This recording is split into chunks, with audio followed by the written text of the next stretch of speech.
Leiden in 1606 and was registered at the university there in 1620.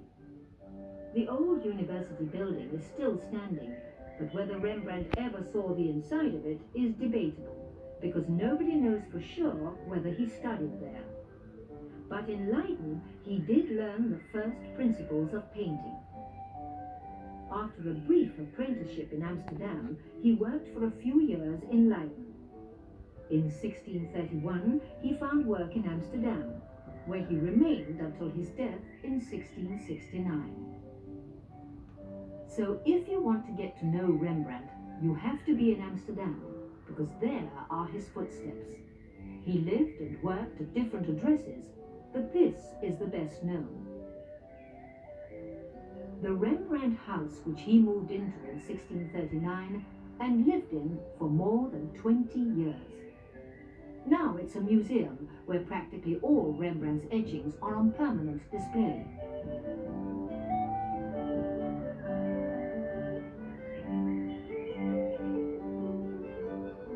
He lived here together with his wife Saskia, and this is where his son Titus was born.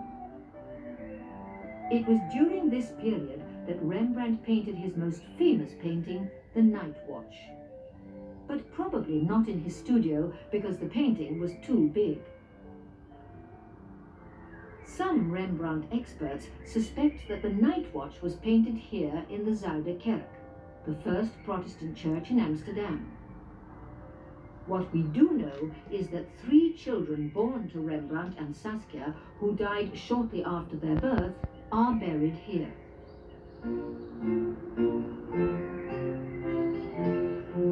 Anatomy lessons were given to surgeons in the 17th century in what today is called the Waaggebouw. Often they were barbers who carried out simple medical operations such as bloodletting, besides cutting hair and shaving beards. This is where Rembrandt saw Dr. Tulip, whom he took as his model for his famous painting, The Anatomy Lesson. Close by in this house on Cloveniersburgwal lived the Tripp family, who were enormously rich.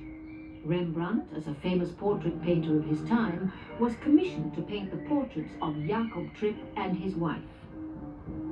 Earlier on, Rembrandt had painted this portrait of their niece, Maria Tripp, dressed in contemporary festive apparel. The Dulan Hotel was originally a defense tower and the meeting place in the 17th century of marksmen who were members of the Amsterdam Civic Guard. The marksmen on top of the building are a reminder of its former function.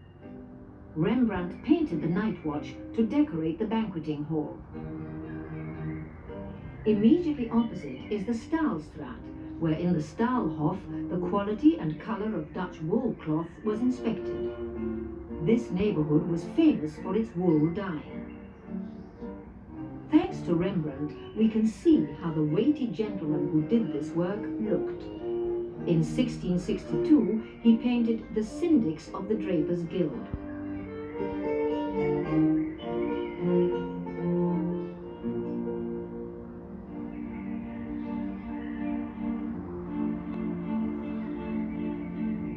Rembrandt is not likely to have retained any pleasant memories of the brand new imposing town hall on Dam Square.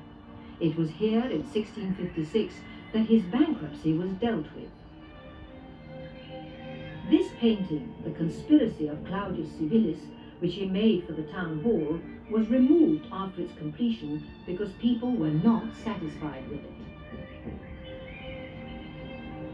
Nevertheless, after his death, one of Rembrandt's paintings would be hung there.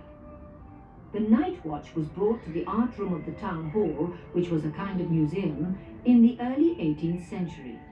But because the painting was too big, bits of it were cut off on all sides.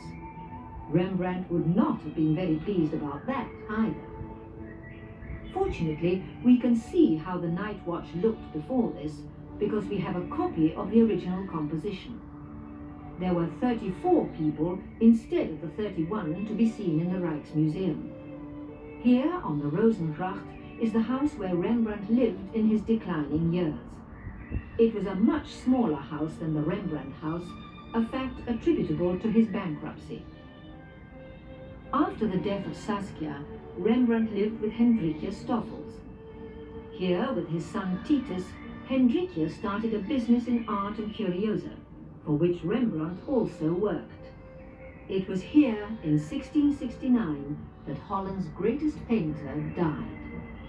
He was buried in the Westerkerk in a pauper's grave.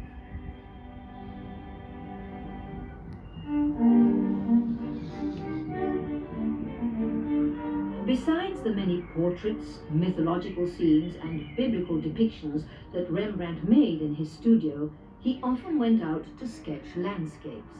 Rembrandt, being a miller's son, liked to work in the vicinity of Sloten, and windmills are often to be seen in his drawings and etchings. Because some people regularly recur in his work, they have become familiar figures. Like this old woman. People suspect that Rembrandt wanted to paint a portrait of his mother in her. And Saskia, too, Rembrandt's wife, is occasionally depicted in his work.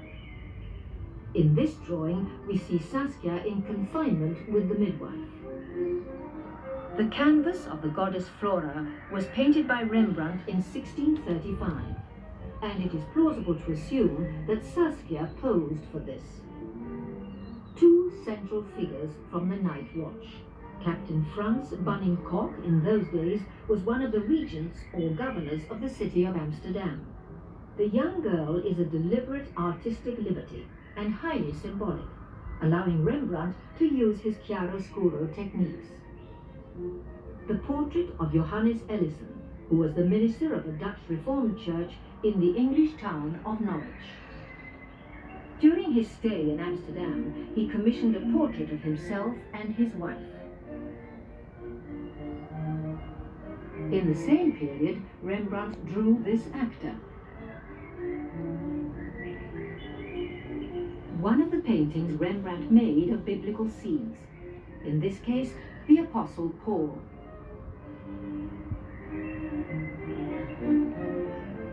Finally, Rembrandt himself. Rembrandt painted, drew, and etched self-portraits practically every year of his life by way of demonstrating his skills to his clients. Rembrandt, the miller's son from Leiden, the master who brought his characters to life with brush, pencil, and etching needle.